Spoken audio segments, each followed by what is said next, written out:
Hello, welcome to CubsPS Plus, Northside Numbers Game, a weekly podcast that dives headfirst into the analysis of hot topics driving Chicago Cubs baseball. I'm your host, Mike Waller, a lifelong Cub fan, full-time baseball stat nerd, and sometime youth baseball coach. CubsPS Plus is part of the Bleacher Bunch Productions on the Fans First Sports Network, joining great shows like The Sun Ranto Show, Cup of Cubby Blue, and Baseball Rabbit Hole. The Bleacher Bunch feed is available wherever you get your podcasts, and CubsPS Plus is always available ad-free to Patreon supporters at www.patreon.com/CubsPS+, where you can support the show and find a variety of benefits for as little as $1 a month. In addition to the podcast feeds, you can also find me on Twitter or X, Instagram, TikTok, Threads, Blue Sky, and YouTube, all at CubsPS+, a spin on the baseball metric OPS+.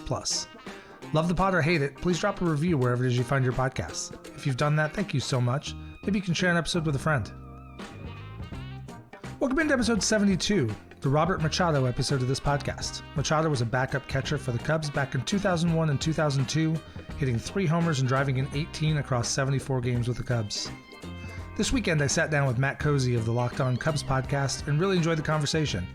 We talked about the different types of preparation and perspective our shows bring, and then got into what we're looking forward to seeing from the Cubs this season, from the impact of Craig Counsell to the potential for Shōta Imanaga to miss a lot of bats.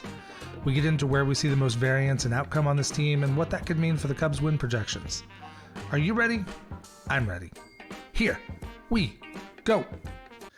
Hey, this week I'm thrilled to be joined by Matt Cozzi from the Locked On Cubs podcast. Matt, how you doing? Good, Mike. How are you doing? I'm good. There's a lot going on and we're so close to the season and there are so many questions, but I know you and I both talk Cubs all the time. So let's start off. Give me a little background. Like, how'd you wind up on the Locked On Cubs podcast?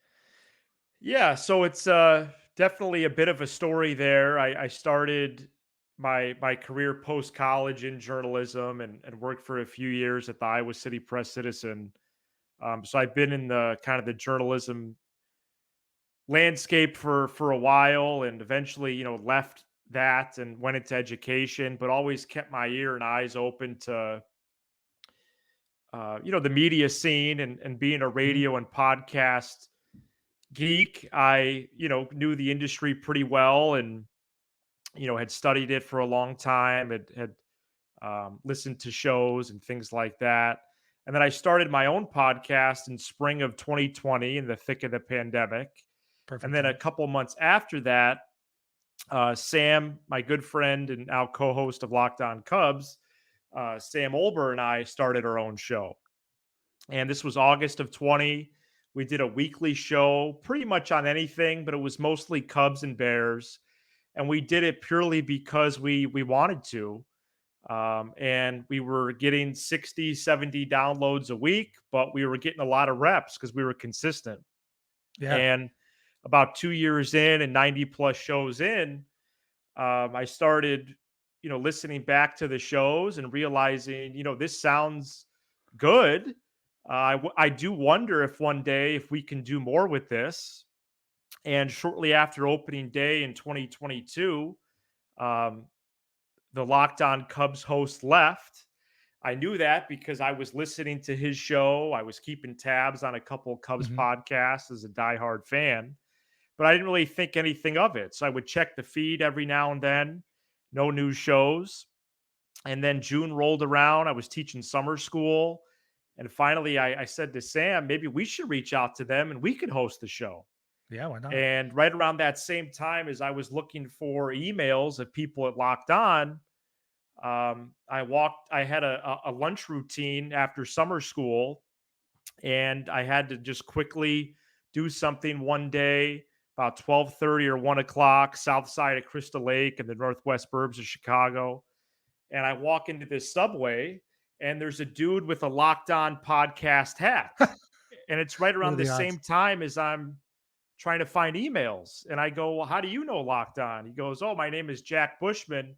I'm the host of Locked On Blackhawks. Wow. So, yeah, I don't believe in coincidence, Mike.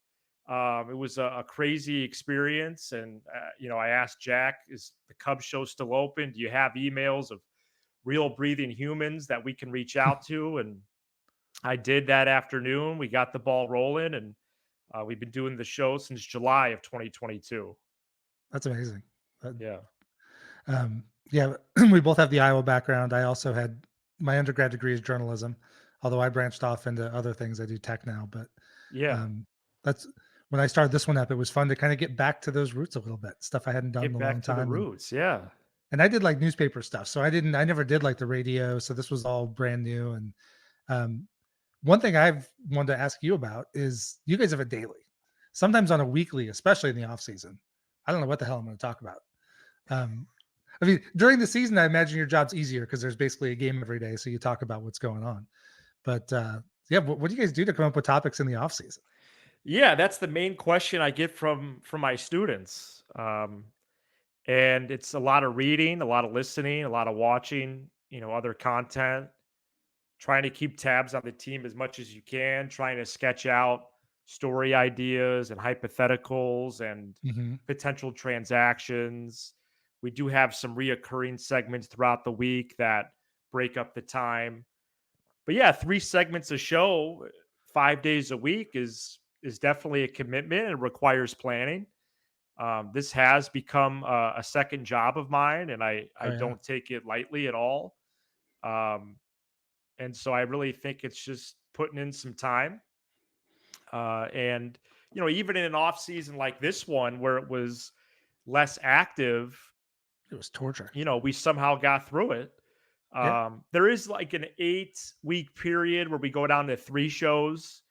that's true. So Yeah. we took advantage of that. But the last couple, we've been back to the full fledged 5, and with spring training helps. But yeah, it's really just doing a lot of reading Mm-hmm. and trying to keep it as it's 20 to 30 minutes is Lockdown's format. So ultimately, it's not that much, but it's still to a level where you want to be thoughtful about it. And, our goal has always been to try to, sit in the chair and pull up to the table and just talk Cubs. And Mm-hmm. I think we've pretty much stuck to that goal. It's been fun. And You guys have a good rapport yeah, too. I mean, I can tell you guys knew each other from before this started, or you've been doing it long enough. One of the two.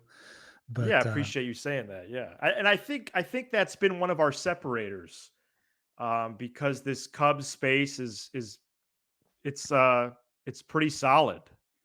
I would say it's solid and then some. With the amount of shows and writers and options out there, and the information is important, but I think the entertainment is as well. And so yeah, I think people have gravitated to Sam and I and our relationship and positivity or lack thereof, if you're depending on which host you're referring to. And I don't know what you're talking about. our Nobody can tell that by listening. yeah. So uh, No, yeah, it's just good. I trying to mean, be ourselves, have a good time, and see what happens. yeah. Well, one cool thing about this space is there's so many Cubs podcasts that it makes it tough, but it also means there's so many different voices. Like, and they're different. Like, nobody has to be everything. Like, I'm not going to be Sahadov or Ryan Herrera doing beat coverage. I'm not. I don't compete with the Ian Happ Compound podcast. Um, Right. it's just everybody brings something a little bit different. There are a lot of cool voices out there, so it's I fun. I'm glad to agree. have you on. Yeah. Let's get to the Cubs a little bit. I noticed you guys have had more guests lately, I think, than you had before.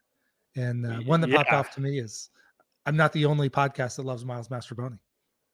That's right. Yes, you do like him a lot, and you tweet about him as well. How'd you guys wind up getting him on the show? Yeah, so he has a connection to Sam, Oh, cool. and so that's how that happened. Our first ever guest was Matt Burvis, Yes, I do um, remember that one. and we were able to track down his number through a listener. And yeah, so we've had 4 total guests, and 2 of them were this week. The last 2 episodes, right? Yeah, Lance Yeah, Brozdowski and Cole Wright. yeah, those were good ones. Um, yeah, I think a possible next step for the show is to do that more. We made a conscious decision to get off the runway, just Sam and I, Hmm. and I think it's paid off. But I also, at the same time, think there's a path to having people on and maybe leveraging a relationship with Marquee or Hmm. the Score. So we'll see as that evolves. But even if it's once a month, so one episode out of 20, I think would be a good goal for this Yeah. season, to have somebody on.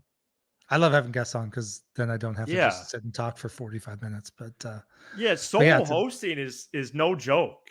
no, it's not. But it's I don't like know if I would wanna do it, honestly.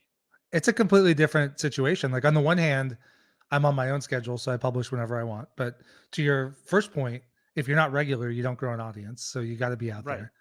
Um, and coming up with stuff to say, especially in off season like this, like at least you and Sam can get on and banter a little bit. And I just got to Right. like, what crap am I going to make up today?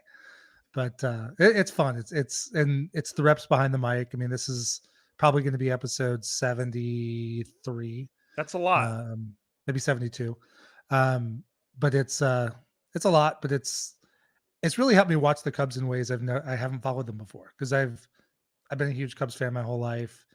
Depending on stage of life, small kids or in college, maybe I followed them a little bit less Mhm. and get back to it. But now, like really watching, like I started in the summer of 2022 when the team was awful, and yet having the podcast was a reason to go watch and see what Frank Schwindel was doing or what Rafael Ortega was doing. It was fun, but it's definitely a different world having to create content off it. Yeah, we started at very similar times. I think you started probably, what, 2 weeks after us or something? Something like that. I was definitely post All-Star break. Yeah. Yeah, yeah, yeah. Like that July, August timeline, Yep. 22. Yeah, it's been curious to follow along with the team. I agree with that more in depth. It's increased my fandom, I have to say. I agree. And now Right? I'm following, like I know even though I've followed the prospects before, I know them deeper than I do now. I know the bench and role players better than I do now, which means I have a lot more terrible opinions. But um, yeah, that's the goal, right? Well, you put together a really nice show. I enjoy listening each episode. Um, is your process what is your process like in terms of building an outline every week and hitting maybe the hits, playing the hits, so to speak, but also, having more of these conversations, whether it's the data or otherwise. Yeah. So I listen to a number of Cubs podcasts, and I try to find things that aren't being talked about everywhere else. So like when I'm mostly weekly. I sometimes miss, or sometimes I'll put a couple episodes closer together. Yeah. Um, but like in season, by the time it's been a week since I recorded. There's no point in like detailed analysis of games because they're Right. The all game gone. If you coverage want it, is you've out. heard it 50 other places. So I'll hit some of the high points. Hey, the Cubs, have had a good week since last time, or they've lost 6 in a row, whatever it is. But I try to find some nugget to dive into, or I've tried to find guests coming from angles. Like here in Charlotte, there's a hitting coach that used to be a pro player. So I've had him on. I'm going to have him on again soon. Mhm. There's a former pitcher at Wake who was in the Nationals organization who came through Wake at the time that they were building up their pitching infrastructure and the stuff they're famous for now. I'm going to have him on the next few weeks to talk through his experience as that was growing up. Um, I've had like the Cubs mental skills coach. I just try to bring in something a little bit different. And then when it's just me talking, I try to find some angle on what the Cubs are doing. Like I remember one of my first ones was they had this bizarre like where they like 0 and 13 in extra inning games or something where like just dumb luck would say you're going to win 3 of them. And try to get into why and try to break that down. One of my last ones without a guest was breaking down the bottom of the Cubs roster Mhm. and not just like who I thought, but also kind of the thought process behind it. And, do you want this kind of bench or that kind of bench? And if so, that's going to shape which guys go on it. I'll probably do that for the pitching staff maybe next week. That's kind of my process. I kind of map it out and then I just go. And sometimes I wish I was a little more detailed, but in the beginning, when I started, I was actually scripting episodes and Okay. I felt like I was putting way more work into scripting them. And then I also felt like I was reading them. So I didn't feel like the delivery was that great. So I found I kind of have an outline with I've got an iPad in front of me with a couple, fan graphs is always open, a couple things I'm going to talk about so I can flip and go grab the stats if I need to, if it's not in my head. That's great. But it's a different ball game. But let's get to the Cubs a little bit. So Okay. what are you most excited to see this season from the Cubs? I'm most excited to see how they rebound from falling just short. Yeah. They finished one game and out in the standings. I guess technically it was two games, right?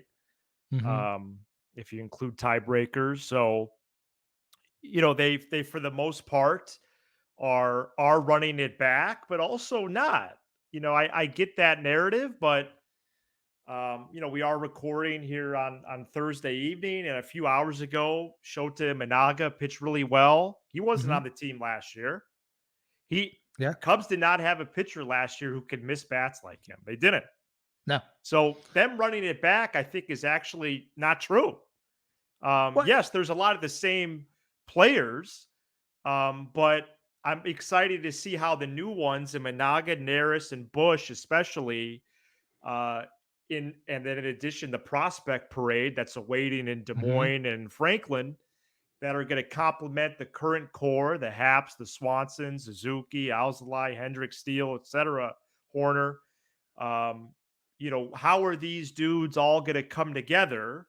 And, what in their system, in the Ivy system, I wish I could be a fly on the wall to know what Ivy is spitting back as a win total for this year, Yeah. because right now most of the books have 84.5. That does not seem unfair, but that is only a 1.5 difference from last year when they just missed out. So to give yourself some elbow room, you have to think they have to hit the over if they want to make the postseason. But I'm excited to see the rebound. I'm calling it.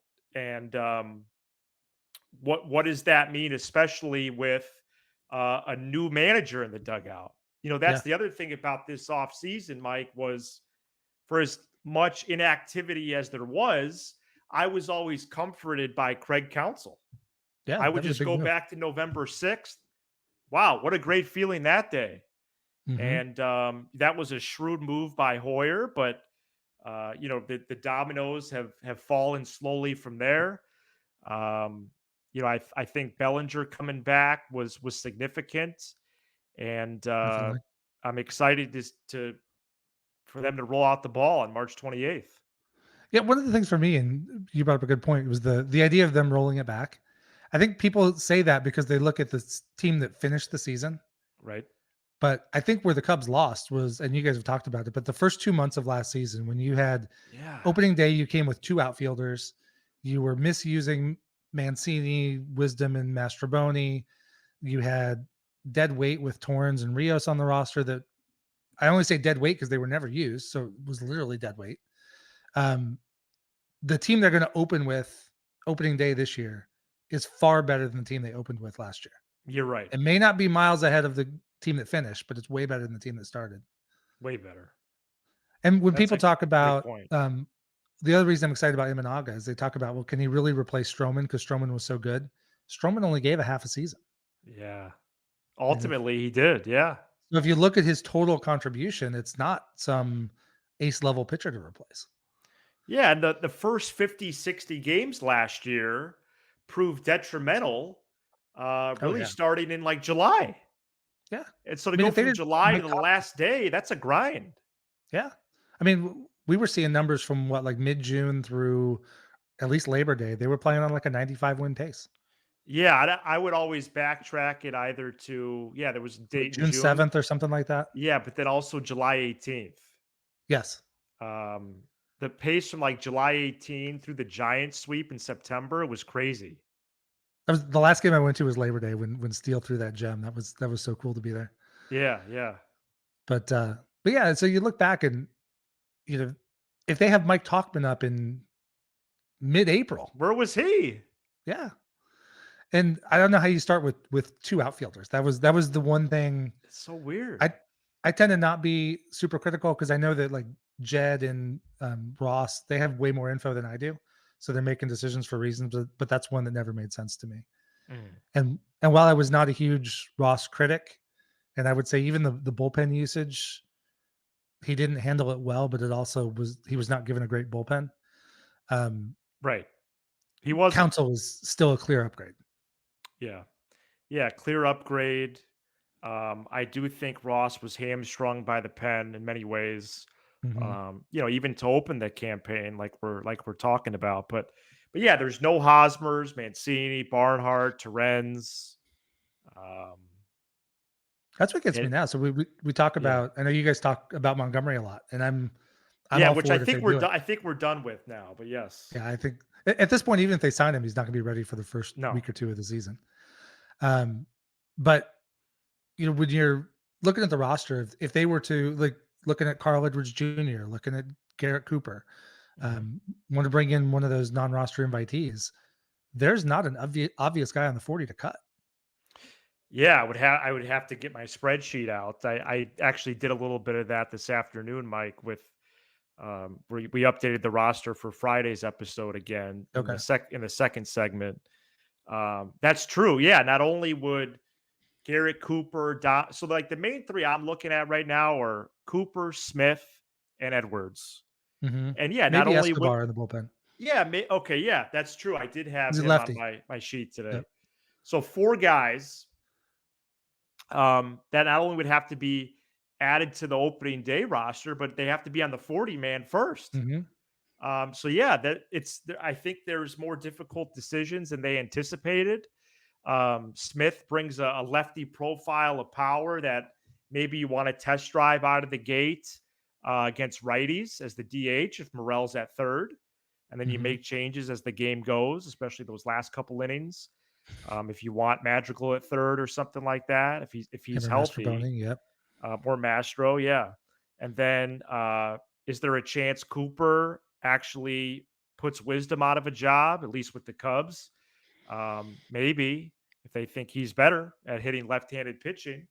And then yeah, Edwards and Escobar, I think bring good resumes, and they've pitched pretty well this spring to get the last bullpen spot or two. So yeah, I thought all off season that really there was going to be no bench competition and maybe a bullpen spot or Hmm. two. But as it turns out, I think Jed Hoyer and Craig Counsell, they probably are visiting the whiteboard there at the facilities in Sloan because sketching out this roster based on a couple scenarios, I think it's going to come down to the 11th hour. Yeah. And I don't want to put too much on, spring training is a small sample size and everybody's ramping Right. up but it's still a good problem to have because you look at Owen Casey and Matt Shaw and all Oh, the kids that were so up good. and like it's a competition and that's why it's a tough decision, not because 8 guys Yeah. are looking terrible. Right, right. I hope Hap is ready for opening day. It sounds like he Mhm. will. And then they said today Madrigal's progressing. But maybe that's the path where these guys make the team is that there's some injuries. I hope not. But yeah, healthy competition is really truly is a good thing. Yeah, because it sounds like they're gonna put Killian on the 60 day, so there's one 40-man So spot there's open. one spot, It's gonna right? go somewhere. But then Yeah. you're probably talking trades. Madrigal, Wisdom, those guys are too good to just release. Yes. Yeah. I think you could get a little bit of value for them. A couple double A prospects or something, a couple low Yeah. level guys, something like that for sure. Yes, I think so.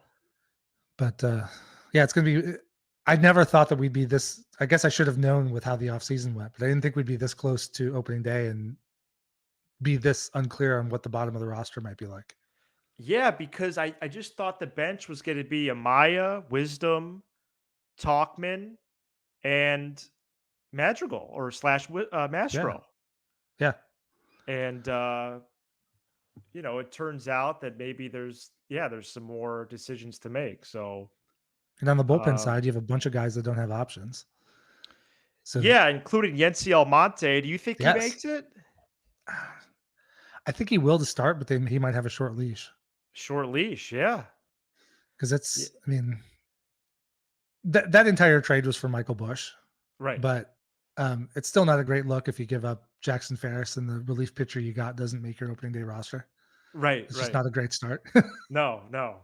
Yeah, I guess optics that would be unfortunate, but yeah, I think the tendency for these teams is to start out of the gate with veterans. Mhm. Um, but shoot, Luke Little, I have him now 2 roster projections. I have him in. He's Um, looked good. He looked good in the yeah, September call-up too. he did. He's been great this spring. Again, not too much on the spring results, but these last couple spots, you got to pass some sort of eye test. Yeah. Um, so yeah, I'm glad there's competition, and what will the Coopers and the Smiths and the Peraltas, would they accept an assignment to Des Moines? Because that would really help out the Cubs, but they're probably likely just to walk. Well, I know for sure Cooper and, Smith have opening day opt-outs. Right. So if they're not, but doesn't mean they will, but it means they could. They I would could. assume Peralta might not because he came to camp injured, so they might have a little bit more runway with him. Mhm. Um, but I'm sure most of the pitchers are the same way. Um, Edwards is a guy that maybe because of his Cubs ties, if he doesn't somehow make it in, maybe he sticks around and gives it a month. Right. But he'd be a cool story. I'd love to have him back. I liked him so much the first time around. I think he's gonna make it too. I really I do do. too. He's looked really Uh, good. I heard maybe he it's his. wasn't. I heard he wasn't great today, but I didn't see today's game. Yeah, I mean, he got hit around a little bit, but that's gonna happen. Yeah. But yeah, I think right now, if it's almost like March Madness, Hmm. Garrett Cooper's the 27th guy, Dom Smith is 28, Escobar's 29. Yep. They're right there. And a couple of those guys could be competing with Talkman, except that Council's already said Talkman's got a spot. He'd be Yeah, a guy I was wondering about before. and then I was wondering if Council, did he infer that about Wisdom during camp too? I thought I heard. I saw a report, but it didn't have quite as much behind it as the Talkman one. But yeah, I saw Okay. it. Was it Jesse Rogers? I think put that out. I think it was Jesse Rogers. Yeah. Yeah, that's kind of Because wild that because he's that is. and Wisdom has an option too, so he could start in Iowa. Like if you wanted to kick the tires on Cooper, you could Wow. option Wisdom down and see what happens with Cooper, and then go from there. Maybe they Di should do that. Yeah. I think maybe Same I'll with throw him Madrigal up too. for that then. You could do the same with Dom Smith. The problem is you still have to clear a 40 spot. Well, like we talked about for Friday's show, Mike, Mastro has options too. Yep. And so he might be on the Des Moines to Chicago shuttle during the year. But he really he brings a profile that, again, these are all good problems to have, as you said earlier. But whereas like a Cooper or a Smith or a Wisdom bring power, Hmm. Mastro brings something that the Cubs, I think, still lack more than not, which is pure speed. Yes. Do you Well, want and his someone versatility that could too. do you want someone that could steal bases? Then Mastro should be on the team. Well, and I like Nick Madrigal. I think there are probably at least 6 or 7 teams he could just start at second base for teams and be a contact bat, hold down Mhm. second base. Yeah. But when you start looking at him on this team and the fit, you get down to those bench spots and you compare Madrigal to Mastroboni, and I'm a bit of a Mastro homer, but Mastro's a lot faster. Their Right. their contact rate is not that different. Madrigal's better, but not by miles. Um, What about Mastro at actually third? yeah, What do you think about him at third, though? Madrigal's probably a touch better, but I don't think Mastroboni's bad over there. Yeah, I But don't either. Mastroboni can play 6 positions. Like you can't use Nick Madrigal to fill in for an inning in left field or shortstop. No. And then Mastro also bats lefty and has a little more pop than Madrigal. So that's a tough comparison. But Miles is younger and has more options, so there is that to work with. Yeah, so maybe the resolution is Madrigal in a different uniform by the 28th. I've thought for a while it makes a lot of sense. I mean, I think at the time they traded for him, they didn't have Dansby. Right. You were picturing you could put Nico at shortstop and let Madrigal go at second base. And if that 2022, if he had been healthy and could go, I kind of wonder if they necessarily would have been in the shortstop market. They probably still would have anyway. But if you could trust Madrigal's legs and he was hitting 330, it might be a totally different discussion. Yeah, that's actually a pretty revealing what if. I hadn't thought of that. Because that's what he was doing it with the White Sox before he got hurt. I think he hit Yeah, he like was an everyday 325 the year guy. before. Yeah. And it'd be a totally different offensive profile. It would be a totally different team too. So it's hard to Mhm. hard to make that comparison. But kudos to Madrigal for learning third base the way he did last year. I did not see that coming. Absolutely. Pleasant surprise. Uh, he quelled a lot of doubters. The only hedge on his defense is he does a great job, but because of his arm, he does have to play more shallow than Morel Yes. and Mastroboni do. So there are plays he's just not going to make because he can't be in that position. Right. Uh, Right. but he's Yeah. not going to stack up errors either. No, he's reliable. So, what do you have? I think I heard the other day you're currently under on the 84.5. Yes, I am. It's mostly so as we talk positionally a lot on this episode, it is starting to instill some confidence in that group. Mm-hmm. And I do like the potential versatility and depth and the prospect parade that awaits on the positional side. But really, the under right now is a result of the starting rotation. I could see it. And what is the score of the game once the starter exits the game? Because Steele instills confidence in me as a fan. Hendricks does, but to a point. Yep. After Steele, everybody has a conjunction. Mm-hmm. But or so or they all have caveats to them. All of a sudden, Smiley's going to be back in the rotation. Tyone is going to miss a turn or two. Wicks, love watching the kid pitch, but this is his first full year. Yeah. Shōta Imanaga, strikeout champion this spring, but it's his first year in the bigs. So let's see how that shakes out. But that's the reason why I say under right now. No, I can see that, and that's a high variance position. I mean, I think I don't know if he'll be a Cy Young contender, but we know we're going to get good stuff out of Steele. Totally. And to your point, Hendricks is reliable. He's, again, he's not, this isn't 2016 Kyle Hendricks, but he can pitch. Yeah. But on the flip side, if Imanaga does what he's doing in spring, he'll have his adjustment periods for sure. And there'll be some workload issues later in the season. But, if he's good and Wicks continues to throw like he has, maybe JMO comes back or maybe somebody fills in, or they can always go get somebody at the deadline. Yeah. There's a chance that this is a higher end rotation. And then you're probably talking in this division could be low mid 90s. But you're right. Wow. If everything goes well, which right. But that's the variance, right? Like the starting pitching, if everybody struggles, could be eight.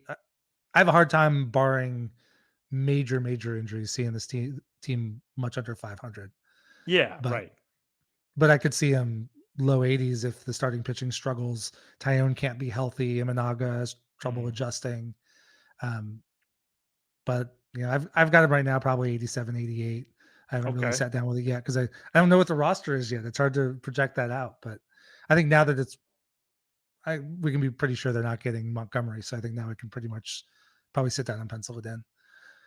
But that's going to be the position to watch. I think the bullpen is at least deep in arms. I think they'll be better than last year. They certainly won't have to rely on 4 guys the entire season. Right. And I think the offense and the bench looks solid. Mm-hmm. But we're kind of hitting our time limit here, but it was great having you on, and love to have you back again at another point. Yeah, let's do that again soon. This it was very, very smooth. It was a great experience, and I enjoy your show, Mike. And let's keep in touch and let's do it again. And I would say, the first part of the season. Let's do definitely. that. Where can people find you? Yeah, I can find me on X, which is really the only platform that I still have on social media, Matt_Cozzi.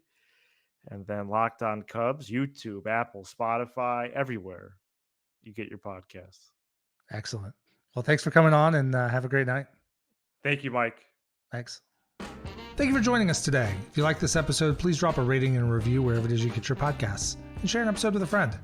Just a few seconds from you gives me great feedback and helps other Cub fans find the show. You can find me on Twitter, Instagram, TikTok, Threads, Blue Sky, and YouTube, all at CubsPS Plus. And check out the Patreon page, patreon.com/CubsPS Plus, to help support the show. As always, the theme music for this podcast is Prospect Park West by Jerry McCoy.